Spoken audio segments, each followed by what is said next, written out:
ಒಂದೆಡೆ ಬಿರು ಬಿಸಿಲು, ಮತ್ತೊಂದೆಡೆ ಕುಡಿಯುವ ನೀರಿಗೆ ತಾತ್ಪರ. ಹೀಗಾಗಿ ರಾಜಧಾನಿ ಬೆಂಗಳೂರು ಸೇರಿದಂತೆ ಮೈಸೂರು ನಗರದ ಹಾದಿಯಾಗಿ ಇಡೀ ರಾಜ್ಯಾದ್ಯಂತ ಕುಡಿಯುವ ನೀರಿಗಾಗಿ ತಾತ್ಪರವನ್ನ ಪಡೆದಿದ್ದಾರೆ. ಜಾನುವಾರುಗಳು ಕುಡಿಯುವ ನೀರು ಹಾಗೂ ಮೇವು ಸಿಗದೆ ಪರಿತಪಿಸ್ತಿವೆ. ಇದರ ನಡುವೆ ಮೈಸೂರಿನ ಚಾಮುಂಡಿ ಬೆಟ್ಟದ ತಪ್ಪಲಿನಲ್ಲಿರುವಂತಹ ಪಿಂಜರಾಪೋಲ್ನಲ್ಲಿ ಮಾತ್ರ ಪ್ರಾಣಿ ಪಕ್ಷಿಗಳು ಸಮೃದ್ಧಿಯಾಗಿವೆ. ಎಲ್ಲವೂ ಕೂಡ ಆನಂದದಿಂದ ನಕ್ಕು ನಿಲ್ಲಿತಿವೆ. ಇದಕ್ಕೆ ಕಾರಣ ಅಂತ ಅಂದ್ರೆ ಪಿಂಜರಾಪೋಲ್ನಲ್ಲಿ ಮಾಡಿರುವಂತಹ ವ್ಯವಸ್ಥೆ. ಸದ್ಯ ಪಿಂಜರಾಪೋಲ್ನಲ್ಲಿ ಬರೋಬ್ಬರಿ 4,500ಕ್ಕೂ ಹೆಚ್ಚು ಜಾನುವಾರುಗಳಿವೆ. ಈ ಎಲ್ಲ ಹಸುಗಳನ್ನ ಹಾಗೂ ಎಮ್ಮೆಗಳನ್ನ ಕಸಾಯಿ ಖಾನೆಗೆ ತೆಗೆದುಕೊಂಡು ಹೋಗುವಂತಹ ಸಂದರ್ಭದಲ್ಲಿ ಕಾರ್ಯಕರ್ತರಾದಿಯಾಗಿ ಪೊಲೀಸರು ಟ್ರ್ಯಾಪ್ ಅನ್ನ ಮಾಡಿ ಸದ್ಯ ಇಲ್ಲಿಗೆ ತಂದು ಬಿಡ್ತಾರೆ. ಪ್ರತಿದಿನ ಕೂಡ ಇಲ್ಲಿಗೆ 100ರಿಂದ 150ಕ್ಕೂ ಹೆಚ್ಚು ಜಾನುವಾರುಗಳು ಬರ್ತವೆ. ಆ ಎಲ್ಲಾ ಜಾನುವಾರುಗಳನ್ನ ಪಿಂಜರಾಪೋಲ್ ಸೊಸೈಟಿಯ ಸದಸ್ಯರುಗಳು ಸಾಕಿ ಸಲಹುತ್ತಿದ್ದಾರೆ. ನಿಜಕ್ಕೂ ಅಚ್ಚರಿಯ ಬೆಳವಣಿಗೆ ಅಂತ ಅಂದ್ರೆ ಇಡೀ ರಾಜ್ಯಾದ್ಯಂತ ಕುಡಿಯುವ ನೀರಿಗೆ ಸಾಕಷ್ಟು ಬವಣೆ ಎದುರಾಗಿದೆ. ಕುಡಿಯುವ ನೀರು ಮನುಷ್ಯರಿಗೆ ಸಿಗ್ತಿಲ್ಲ. ಅಂತಹ ಸಂದರ್ಭದಲ್ಲಿ ಇಲ್ಲಿರುವಂತಹ ಪ್ರಾಣಿ ಪಕ್ಷಿಗಳಿಗೆ ನೀರನ್ನ ಉಣಿಸುವಂತಹ ಕೆಲಸಕ್ಕೆ ಪಿಂಜರಾಪೋಲ್ ಸೊಸೈಟಿಯ ಸದಸ್ಯರು ಮುಂದಾಗಿದ್ದಾರೆ. ಇಲ್ಲಿ 6 ಬೋರ್ವೆಲ್ಗಳನ್ನ ಕೊರೆಸಿದ್ದಾರೆ. ಪ್ರತಿನಿತ್ಯವೂ ಕೂಡ ಪ್ರತಿ ಕ್ಷಣಕ್ಕೂ ಕೂಡ ಯಾವುದೇ ಹಸುಗಳಿಗೆ ಹಾಗೂ ಎಮ್ಮೆಗಳಿಗೆ ಜೊತೆಗೆ ಇರುವಂತಹ ಸಣ್ಣ ಸಣ್ಣ ಪಕ್ಷಿಗಳಿಗೂ ಕೂಡ ನೀರಿನ ಬವಣೆ ಉಂಟಾಗಬಾರದು ಅನ್ನೋ ಕಾರಣಕ್ಕಾಗಿ ಎಲ್ಲ ರೀತಿಯ ಸಕಲ ತಯಾರಿಯನ್ನ ಮಾಡಲಾಗಿದೆ. ಇನ್ನು ಉಳಿದಂತೆ ಇಲ್ಲಿ ಮೇವನ್ನು ಕೂಡ ಒದಗಿಸಲಾಗ್ತಿದೆ. ಪ್ರತಿನಿತ್ಯ ಸುಮಾರು 1.5 ಟನ್ನಷ್ಟು ಮೇವನ್ನ ಅಂದ್ರೆ ಬರೋಬ್ಬರಿ 10 ಲಕ್ಷ ರೂಪಾಯಿಯ ವೆಚ್ಚದಲ್ಲಿ, ಅಂದ್ರೆ 3 ದಿನಕ್ಕೆ 10 ಲಕ್ಷ ರೂಪಾಯಿ ವೆಚ್ಚದಂತೆ ಇಲ್ಲಿ ಆ ಪ್ರಾಣಿಗಳಿಗೆ ಮೇವನ್ನ ತರಿಸುವಂತ ಕೆಲಸಕ್ಕೆ ಮುಂದಾಗ್ತಾರೆ. ಪ್ರತಿದಿನ 2.5 ಲಕ್ಷ ರೂಪಾಯಿ ಅಷ್ಟು ನಮ್ಗೆ ವೆಚ್ಚ ಆಗ್ತಿದೆ ಅಂತ ಹೇಳಿ ಇಲ್ಲಿನ ಸೊಸೈಟಿಯ ಪ್ರಧಾನ ಕಾರ್ಯದರ್ಶಿಗಳು ಹೇಳುವಂತ ಕೆಲಸಕ್ಕೆ ಮುಂದಾಗ್ತಾರೆ. ಎಲ್ಲವೂ ಕೂಡ ಹಸಿರು ಮೇವನ್ನೇ ಆಯ್ದುಕೊಂಡು ಬರ್ತಾರೆ. ಇಡೀ ಜಿಲ್ಲಾದ್ಯಂತ ಇರುವಂತಹ ರೈತರ ಬಳಿ ಈ ಮೇವನ್ನ ಖರೀದಿ ಮಾಡ್ತಾರೆ. ಪ್ರಮುಖವಾಗಿ ರಾಜ್ಯದ ಬೇರೆ ಬೇರೆ ಭಾಗದಲ್ಲಿ ಜಾನುವಾರುಗಳನ್ನ ಸಾಕ್ಲಾಗ್ತಿದೆ. ಅಂತಹ ಸಂದರ್ಭದಲ್ಲಿ ಕುಡಿಯುವ ನೀರಿಗೆ ಸಾಕಷ್ಟು ತೊಂದರೆ ಉಂಟಾಗ್ತಿದೆ, ಮೇವಿನ ಸಮಸ್ಯೆ ಎದುರಾಗ್ತಿದೆ ಅಂತ ಹೇಳಿ ಎಲ್ಲಾ ಕಡೆ ಹೇಳ್ತಿದ್ದಾರೆ. ಆದ್ರೆ ಪಿಂಜರಾಪೋಲ್ನಲ್ಲಿ ಮಾತ್ರ ಅಂತಹದೊಂದು ಸಮಸ್ಯೆ ಎದುರಾಗಿಲ್ಲ. ಈಗಲೂ ಕೂಡ ಪ್ರತಿನಿತ್ಯ 100ರಿಂದ 150 ಎಮ್ಮೆ ಹಾಗೂ ಹಸುಗಳನ್ನ ಕಸಾಯಿ ಖಾನೆಗೆ ತೆಗೆದುಕೊಂಡು ಹೋಗೋರನ್ನ ಟ್ರ್ಯಾಪ್ ಮಾಡಿ ಪೊಲೀಸರು ತಂದು ಬಿಡ್ತಿದ್ದಾರೆ. ಆದ್ರೂ ಕೂಡ ಅವುಗಳೆಲ್ಲನೂ ಕೂಡ ಸಾಕಿಸಲುವಂತ ಕೆಲಸಕ್ಕೆ ಇಲ್ಲಿನ ಆಡಳಿತ ಮಂಡಳಿ ಮುಂದಾಗ್ತಿದೆ. ನಮ್ಮ ಜೊತೆ ಆಡಳಿತ ಮಂಡಳಿಯ ಪ್ರಧಾನ ಕಾರ್ಯದರ್ಶಿ ನವೀನ್ ಅವರು ಇದ್ದಾರೆ. ಅವ್ರನ್ನ ಮಾತಾಡಿಸ್ತಾ ಹೋಗ್ತೀನಿ. ವಿನೋದ್ ಅವರೇ, ಯಾವ ರೀತಿ ಇದನ್ನ ಸಲಹೆ ಮಾಡ್ತಿದ್ರಿ ಸರ್? ಯಾವ ರೀತಿ ಇದನ್ನ ಸಾಕ್ತಾ ಇದೀರಿ ಅಂತ? ಯಾವ ರೀತಿ ಅಂತ ಅಂದ್ರೆ ಈಗ ತಾವು ನೋಡ್ತಾ ಇದ್ದೀರಾ ಇಲ್ಲಿ ಈಗ ನಾವು ಹಸಿ ಮೇವು ದಿನ ನಮ್ಮಲ್ಲಿ 4,800ಕ್ಕಿಂತ ಹೆಚ್ಚು ಜಾನುವಾರುಗಳಿದ್ದು ದಿನಕ್ಕೆ 50ರಿಂದ 55 ಟನ್ನು ಅಂದರೆ 55,000 kg ನಾವು ಪರ್ಚೇಸ್ ಮಾಡಲೇಬೇಕಾಗತ್ತೆ. ದಿನಕ್ಕೆ 1,80,000 ರೂಪಾಯಿದು ಬರೀ ಹುಲ್ಲನ್ನೇ ಖರೀದಿ ಮಾಡೋಕ್ಕೆ ನಮಗೆ ಅವಶ್ಯಕತೆ ಇದೆ. ಅದು ಇಲ್ಲದೇ ಅದನ್ನು ಹೊರತುಪಡಿಸಿ ನಮ್ಮಲ್ಲಿ 70 ಜನ ಕಾರ್ಮಿಕರಿದ್ದಾರೆ. ಕಾರ್ಮಿಕರಿಗೆ ಮತ್ತು ಸಂಬಳ ಕೊಡೋಂಥದ್ದಾಗಲಿ, ಔಷಧಿ ಖರ್ಚಾಗಲಿ, ಡಾಕ್ಟರ್ ಸಂಬಳ ಆಗಲಿ, ಮತ್ತು ಪ್ರತಿಯೊಂದು ಈ ನಮ್ಮ ಬೂಸ ಅಂದರೆ ಈ ಹಸುಗಳಿಗೆ ಹಾಲು ಕೊಡುವಂಥ ಹಸುಗಳಿಗೆ ಸ್ವಲ್ಪ ಬೂಸ ಎಲ್ಲ ಕೊಡಬೇಕಾಗತ್ತೆ. ಅದೆಲ್ಲ ಕೊಡೋದ್ರಿಂದ ದಿನ 2.25 ಲಕ್ಷ ರೂಪಾಯಿ ಅಷ್ಟು ಖರ್ಚು ಬರ್ತದೆ. ಸರ್ಕಾರದಿಂದ ನಮಗೆ ಯಾವುದೇ ಥರದ ಅಂತ ಹೇಳ್ಕೊಳ್ಳೋಂಥ ಅನುದಾನ ಏನೂ ಬರೋದಿಲ್ಲ. ನಮಗೆ ಈ ಸರ್ಕಾರದ ನಿಯಮಾವಳಿ ಪ್ರಕಾರ ಅವ್ರು ಹೇಳ್ತಾರೆ ಒಂದು 25% 70 ರೂಪಾಯಿ ಪ್ರಕಾರ 25% ಕೊಡಬೇಕು ಅಂತಾರೆ. ಆ 25% ಸರ್ಕಾರ ಕೊಡೋದಿಲ್ಲ.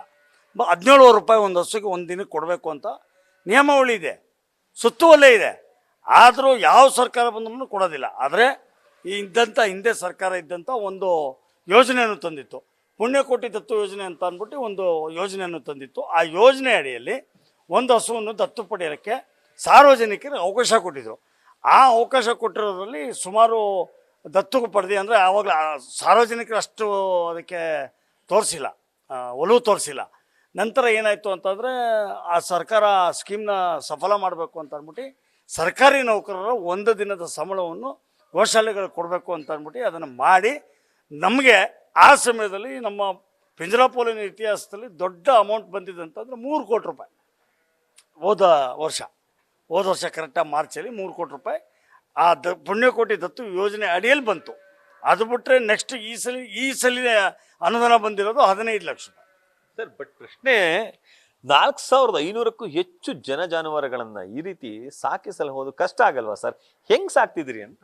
ಅದೇ ನೀವು ಹೇಳಿದ್ದು ತುಂಬ ಒಳ್ಳೆ ಪ್ರಶ್ನೆ ಕೇಳಿದ್ದೀರಾ. ಹೆಂಗೆ ಸಾಕ್ತಿದ್ದೀರಾ ಅಂತ ಹೇಳ್ತಾ ಇದ್ದೀರಾ. ಈಗ ಇದರಲ್ಲಿ ಏನಂತ ಅಂದರೆ, ನಾವು ಒಂದು ಕಮಿಟಿ ಅನ್ನೋದು ಒಂದಿದೆ, ಅದರಲ್ಲಿ ನಾವು 21 ಜನ ಇದ್ದೀವಿ. ಆ 21 ಜನರಲ್ಲಿ ಒಂದು 15 ಜನ ಸಕ್ರಿಯವಾಗಿ ಕೆಲಸ ಮಾಡ್ತೀವಿ. ಟೀಮ್ ವರ್ಕ್ ರೀತಿಯಲ್ಲಿ ಕೆಲಸ ಮಾಡ್ತೀವಿ. ದಿನ ಬೆಳಿಗ್ಗೆ ಹೊತ್ತು ಒಂದು 3 hours ಸ್ಪೆಂಡ್ ಮಾಡ್ತೀವಿ. ನಾವೆಲ್ಲ ವ್ಯಾಪಾರಸ್ಥರು, ನಾವು ಆನರಬಲ್ ಆಗಿ ವರ್ಕ್ ಮಾಡ್ತಾರೆ. ನಾವು ಇಲ್ಲಿ ನೀರು ಕುಡಿಯೋದಿಲ್ಲ, ನೀರು ಕುಡಿದು ಅದು ಪಾಪ ನಮಗೆ. ನೀರು ನಾವು ನಮ್ಮ ಮನೆಯಿಂದ ಬಾಟಲ್ ತೊಗೊಂಬಂದು ನೀರು ಕುಡಿತೀವಿ ಇಲ್ಲಿ. ಸೊ ಆ ಥರ ಒಂದು ವ್ಯವಸ್ಥೆ ಮಾಡ್ಕೊಂಡು ಹೋಗ್ತಾ ಇದ್ದೀವಿ. ಅದಿಲ್ಲದೇ ನಮ್ಮ ಇಡೀ ರಾಜಸ್ಥಾನಿ ಸಮಾಜದ ಕಾರ್ಯಕರ್ತರುಗಳು ಬೆಳಿಗ್ಗೆ ನೀವು ಬಂದು ನೋಡಬೇಕಾಗತ್ತೆ. ಬೆಳಿಗ್ಗೆ ಒಂದು 50ರಿಂದ 60 ಜನ ರಾಜಸ್ಥಾನಿ ಸಮಾಜದ ಎಲ್ಲ ಕೆಲಸ ಹುಡುಗರು ಬಂದು ಬೆಳಿಗ್ಗೆ 4:15 ಬರ್ತಾರೆ. 4:15 ಬಂದು ಪ್ಯಾಂಟ್ ಮೇಲೆ ಎತ್ಬಿಟ್ಟಿದ್ದಾನೆ, ಶರ್ಟ್ ಮೇಲೆ ಎತ್ಬಿಟ್ಟಿದ್ದಾನೆ, ಗೊಬ್ಬರ ಎಲ್ಲ ಎತ್ತೋದು, ಕ್ಲೀನ್ ಮಾಡೋದು, ಕೊಟ್ಟಿಗೆ ಎಲ್ಲ ಕ್ಲೀನ್ ಮಾಡಿಬಿಟ್ಟು ಹುಲ್ಲು ಹಾಕ್ಬಿಟ್ಟು 6:15 ಕೆಲಸ ಮುಗಿಸ್ಕೊಂಡು ಹೊರಟೋಗ್ತಾರೆ ಅವರು. ಆ ಥರ ಒಂದು ವ್ಯವಸ್ಥೆ ಮಾಡ್ಕೊಂಡು ಹೋಗ್ತಾ ಇದೀವಿ ಅಂತ ನಡ್ಕೊಂಡು ಬರ್ತಾ ಇದೆ. ಈಗ ಬಿಸಿಲು ಸರ್, ಸಿಕ್ಕಾಪಟ್ಟೆ ಬಿರು ಬಿಸಿಲಿದೆ. ಮೈಸೂರಿನ 42 ಡಿಗ್ರಿ ಸೆಂಟಿಗ್ರೇಡ್ನಷ್ಟು ಉಷ್ಣಾಂಶ ಇದೆ. ಕುಡಿಯಕ್ಕೆ ಜನಗಳಿಗೆ ನೀರು ಸಿಗ್ತಿಲ್ಲ. ಅಂತದ್ರಲ್ಲಿ ನೀರ್ ಹೆಂಗ್ ವ್ಯವಸ್ಥೆ ಮಾಡ್ತೀರಿ? ಎಷ್ಟು ಬೋರ್ವೆಲ್ಗಳಿದೆ? ಮತ್ತೆ ಮೇವುಗಳು, ಈಗ ಹಸಿರು ಮೇವನ್ನೇ ನೀವು ಹಾಕ್ತಿದ್ದೀರಿ, ಮೇವಿಗೆ ಮತ್ತೆ ನೀರಿಗೆ ಯಾವತ್ತೂ ತೊಂದರೆ ಆಗಿಲ್ವಾ, ಹೆಂಗೆ ಸರ್? ಹೌದು ನೋಡಿ, ತಾಯಿ ಚಾಮುಂಡೇಶ್ವರಿ ತಪ್ಪಲಲ್ಲಿ ನಾವು ಇರೋವಂಥದ್ದು. ಆ ಒಂದು ವಿಷಯದಲ್ಲಿ ನಮ್ಮಲ್ಲಿ ಈಗ 7 ಬೋರ್ ಇದೆ. 7 ಬೋರ್ ಇರೋದ್ರಿಂದ ನಾವು ಒಂದಿಷ್ಟು ನೀರಿನ ವ್ಯವಸ್ಥೆ ತುಂಬ ಚೆನ್ನಾಗಿ ಮಾಡಿದ್ವಿ. ಯಾಕಂದರೆ ನೀರಿಲ್ಲದನ್ನೋದು ನೀವು ಹೇಳ್ದಂಗೆ 42 ಡಿಗ್ರಿ ಸೆಲ್ಸಿಯಸ್ ಇರೋದ್ರಿಂದ ನೀರಿಲ್ದು ಹೋದರೆ ದನಗಳು ಭಾಳ ಕಷ್ಟ ಆಗುತ್ತೆ ಅಂತ 7 ಬೋರ್ವೆಲ್ಗಳಿದೆ. ಮತ್ತು ನಮ್ಮ ಕಾರ್ಪೊರೇಷನ್ ನೀರು ಬರ್ತದೆ, ತೊಂದರೆ ಇಲ್ಲ, ನೀರಿಂದೇನು ತೊಂದರೆ ಇಲ್ಲ. ಮತ್ತು ನೀವು ಹೇಳೋದ್ರಲ್ಲ ಹುಲ್ಲು ನಾವು ಇದು 1938ರಿಂದ ಇರೋದ್ರಿಂದ ಅಕ್ಕಪಕ್ಕದ ಪ್ರದೇಶದಲ್ಲಿ ಯಾವ್ಯಾವ ರೈತರ ಬಾಂಧವರು ಇದ್ದಾರೆ, ನಮ್ಮ ಬಾಂಧವರು, ಅವ್ರಿಗೆಲ್ಲರಿಗೂ ಗೊತ್ತಿದೆ. ಹೈಯೆಸ್ಟ್ ಕನ್ಸ್ಯೂಮರ್ ಆಫ್ ಮೇವು ಹಸಿ ಹುಲ್ಲು ಬಿಜರಾಪುರ ಸೊಸೈಟಿ ಅಂತ. ಅಂದರೆ ಫಿಕ್ಸು ಎಲ್ಲರೂ ಒಂದು 10 ಜನ ವೆಂಡರ್ಸ್ ಇದ್ದಾರೆ. ಅವರು ಪ್ರತಿ ವರ್ಷ ಬರ್ತಾರೆ, ಅಣ್ಣ ನಾನು ಹಾಕ್ತೀನಿ ಹುಲ್ಲು ಅಂತಾರೆ, ಒಂದು ರೇಟ್ ಫಿಕ್ಸ್ ಮಾಡ್ತೀವಿ, ತಂದು ಹಾಕ್ತಾ ಇರ್ತಾರೆ. ಇನ್ನೊಂದು ವಿಶೇಷವಾಗಿ ಮಾತೇನು ಹೇಳ್ತೀನಿ ಅಂತಂದರೆ, ನಮ್ಮ ಬಿಜರಾಪುರಲ್ಲಿ 365 ದಿನದಲ್ಲಿ 265 ದಿನನೂ ಹಸಿ ಹುಲ್ಲು ಹಾಕ್ತೀವಿ. ಒಂದೊಂದು ಹಸಿ ಹುಲ್ಲು ಬರೀ 100 days ಮಾತ್ರ ನಾವು ಹಸಿ ಹುಲ್ಲು ಹಾಕೋಕ್ಕಾಗಲ್ಲ. ಏನಕ್ಕೆ ಅಂತಂದರೆ ಮಳೆಗಾಲದಲ್ಲಿ 3 ತಿಂಗಳಲ್ಲಿ ಏನಾಗುತ್ತೆ ಅಂತ ಅಂದರೆ, ಮಳೆ ಬಂದು ಜಮೀನಲ್ಲಿ ಕೊಚ್ಚೆ ಆಗ್ಬಿಟ್ಟಾಗ ಲಾರಿಗಳು ಹೋಗಲ್ಲ ಒಳಗಡೆಗೆ ಲೋಡ್ ಮಾಡ್ಕೊಳ್ಳೋಕ್ಕೆ ಅಂತ. ಆ ಸಮಯದಲ್ಲಿ ಹುಲ್ಲು ತರೋಕ್ಕಾಗಲ್ಲ ಅಂದಾಗ ಆ ಸಮಯದಲ್ಲಿ ಮಾತ್ರ ನಾವು ಒಣ ಹುಲ್ಲನ್ನ ಉಪಯೋಗಿಸ್ತೀವಿ. ಅದನ್ನು ಸ್ಟಾಕ್ ಮಾಡಿಟ್ಟಿರ್ತೀವಿ, 5 ತಿಂಗಳಾಗುವಷ್ಟು ಸ್ಟಾಕ್ ಮಾಡಿಟ್ಟಿರ್ತೀವಿ ಒಣ ಹುಲ್ಲನ್ನು. ಅದನ್ನು ನಾವು ಪರ್ಚೇಸ್ ಮಾಡ್ತೀವಿ ಟೋಟಲಾಗಿ. ಸಾಮಾನ್ಯವಾಗಿ ಸರ್ಕಾರದಿಂದ ಸಹಕಾರ ಸಿಗ್ಲಿಲ್ಲ ಅಂತ ಸಂದರ್ಭದಲ್ಲಿ ಸರ್ ಯಾವ ರೀತಿ ಹಣ ಕಲೆಕ್ಟ್, ಅಂದ್ರೆ ದಾನಿಗಳು ನಿಮ್ಗೆ ಸಹಾಯ ಮಾಡ್ತಾರೆ, ಹೆಂಗೆ ಸರ್ ಅದು? ನೀವು ಹೇಳೋದಲ್ಲ, ಸರ್ಕಾರ ಮಾಡೋದು, ಅವ್ರು ಕೊಡುವಂಥ ಅನುದಾನ ನಮಗೆ, ನಮ್ಮ ಸಂಸ್ಥೆಗೆ ಹಬ್ಬ ಅಂತಂದ್ರೆ 5 ದಿನದಲ್ಲಿ ಖರ್ಚಾಗೋಯ್ತದೆ. ಒಂದು ದಿನಕ್ಕೆ 2.25 ಲಕ್ಷ ರೂಪಾಯಿ ಖರ್ಚಿದೆ. ನಮ್ಮಲ್ಲಿ ಕಂಪಲ್ಸರಿ ಆಡಿಟಿಂಗ್ ಇದೆ, ಯಾರು ಬೇಕಾದ್ರೆ ಚೆಕ್ ಮಾಡ್ಬೋದು, ಎನಿ ಟೈಮ್ 24/7. ಮತ್ತೇನು ಹೇಳ್ತಿದ್ರಲ್ಲ ನೀವು, ಪ್ರಾಣಿಗಳು, ದಾನಿಗಳು. ನೋಡಿ, ಇದು ಟೋಟಲ್ ಆಗಿ ನಡೀತಾ ಇರೋಂಥ ದಾನಿಗಳ ಮೇಲೇ 1938ರಿಂದ ಈ ಸಂಸ್ಥೆ ಇರೋದ್ರಿಂದ ಇಡೀ ಭಾರತದಲ್ಲೆಲ್ಲ ವಿದೇಶದಲ್ಲೂ ಈ ಸಂಸ್ಥೆ ಬಗ್ಗೆ ಚರ್ಚೆ ಇದೆ, ಗೊತ್ತಿದೆ. ಇಲ್ಲಿ ನಿಷ್ಠೆಯಿಂದ ಪ್ರಾಮಾಣಿಕವಾಗಿ ಕೆಲಸ ಮಾಡ್ತಾವ್ರೆ. ಇಲ್ಲಿ ದಾನ ಕೊಟ್ಟರೆ 1 ರೂಪಾಯಿನೂ ಯಾರು ಏನು ವೇಸ್ಟ್ ಮಾಡೋದಿಲ್ಲ. ಆ ಒಂದು ನಂಬಿಕೆ ಇರೋದ್ರಿಂದ ಇಡೀ ದೇಶ ವಿದೇಶದಿಂದ ಇಲ್ಲಿಗೆ ಅನುದಾನ ಕೊಡ್ತಾರೆ. ಮತ್ತೆ ನಿಮ್ಮ ಚಾನೆಲ್ ಮುಖಾಂತರ ಒಂದು ಇಂಪಾರ್ಟೆಂಟ್ ವಿಷಯವನ್ನು ಹೇಳಕ್ಕೆ ನಾನು ಬಯಸ್ತಾ ಇದ್ದೇನೆ. ಈಗ ಸರ್ಕಾರಿ ಆಸ್ಪತ್ರೆ ಅಂತ ಒಂದು ನಮ್ಮ ಕಾಂಪೌಂಡ್ ಒಳಗಡೆ ಪಶುಪಾಲನಾ ಇಲಾಖೆಯವರು ಮಾಡಿದ್ರು. ಇಲ್ಲಿ ಸತತವಾಗಿ 8 ವರ್ಷದಿಂದ ನಡ್ಕೊಂಡ್ಬರ್ತಿತ್ತು ಸರ್ಕಾರಿ ಇದು ಆಸ್ಪತ್ರೆ. ಏಕಾಏಕಿ ನಮ್ಮ ಸಿದ್ದರಾಮಯ್ಯ ಸಾಹೇಬ್ರ ಸರ್ಕಾರ ಬರ್ತಾ ಇದ್ದಂಗೆ ಆ ಆಸ್ಪತ್ರೆನ ನಮಗೆ ಯಾವುದೇ ಇಂಟಿಮೇಷನ್ ಇಲ್ದೇನೆ, ಯಾವುದೇ ಒಂದು ನೋಟಿಸ್ ಇಲ್ದೇನೆ ಮುಖ್ಯಮಂತ್ರಿಗಳ ಕ್ಷೇತ್ರಕ್ಕೆ ವರ್ಗಾವಣೆ ಮಾಡ್ಕೊಂಡ್ಬಿಟ್ಟಿದ್ದಾರೆ. ಅಂದರೆ 4,500 ಪ್ರಾಣಿ ಇರೋ ಜಾನುವಾರು ಇರೋ ಜಾಗದಲ್ಲಿ ಆಸ್ಪತ್ರೆ ಅವಶ್ಯಕತೆ ಇಲ್ಲ ಅಂತ ಅವ್ರು ಹೇಳ್ತಾ ಇರೋದು.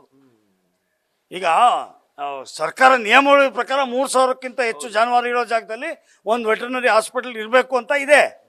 ಆದರೆ ಆ ನಿಯಮಾವಳಿ ಇವ್ರಿಗೇನು ಅನ್ವಯಿಸೋದಿಲ್ವಲ್ಲ. ಯಾಕೆಂದ್ರೆ ಸರ್ಕಾರ ಇವ್ರದ್ದು ಪಾಪ, ಅವ್ರು ಏನು ಬೇಕಾದ್ರೂ ಮಾಡ್ಬೋದು. ಅವರು ಇಲ್ಲಿಂದ ಸ್ಥಳಾಂತರ ಮಾಡಿ ತೊಗೊಂಡೋಗ್ಬಿಟ್ಟಿದ್ದಾರೆ, ಸರ್ಕಾರಿ ಹೊತ್ತಿನಲ್ಲಿಗೆ ಹಾಕೋಗ್ಬಿಟ್ಟಿದ್ದಾರೆ.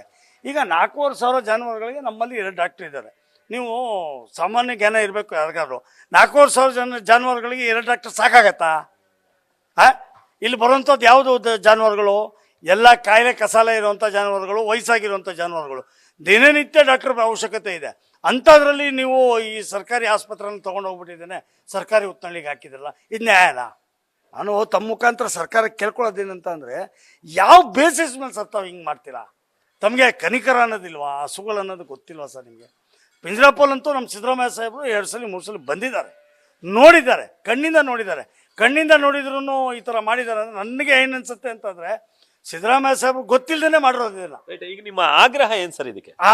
ನನ್ನ ಆಗ್ರಹ ನಮ್ಮ ಮುಖ್ಯಮಂತ್ರಿ ಸಾಹೇಬರಿಗೆ ಮತ್ತು ಯತೀಂದ್ರ ಸಾಹೇಬ್ರಿಗೆ ಏನಂತ ಅಂದರೆ, ದಯವಿಟ್ಟು ನಾನು ಇದನ್ನು ಆ್ಯಕ್ಚುಲಿ ಹೈಕೋರ್ಟಲ್ಲಿ ನಾನು ಕೇಸ್ ಹಾಕಿದ್ದೀನಿ ಇದ್ರ ಬಗ್ಗೆ.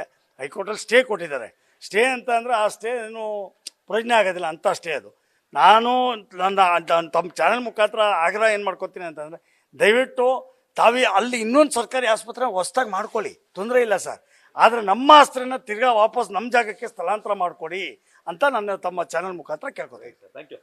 ಇದಿಷ್ಟು ಇಲ್ಲಿನ ಪ್ರಧಾನ ಕಾರ್ಯದರ್ಶಿ ವಿನೋದ್ ಅವರ ಮಾತುಗಳು. ಇಲ್ಲಿದ್ದಂತಹ ಆಸ್ಪತ್ರೆಯನ್ನ ಬೇರೆಡೆಗೆ ವರ್ಗಾವಣೆ ಮಾಡಿದ್ದಾರೆ. ಇದು ಎಷ್ಟು ಮಟ್ಟಿಗೆ ಸರಿ? ನಮ್ಗೆ ಇಲ್ಲೊಂದು ಆಸ್ಪತ್ರೆ ಬೇಕಾಗಿದೆ, ದಯಮಾಡಿ ಒಂದು ಆಸ್ಪತ್ರೆಯನ್ನ ಕೊಡಿ ಅನ್ನೋದ್ರ ಜೊತೆಗೆ ನಾವು ಉತ್ತಮವಾಗಿ ಎಲ್ಲವನ್ನು ಕೂಡ ನಿಭಾಯಿಸ್ತಿದ್ದೀವಿ.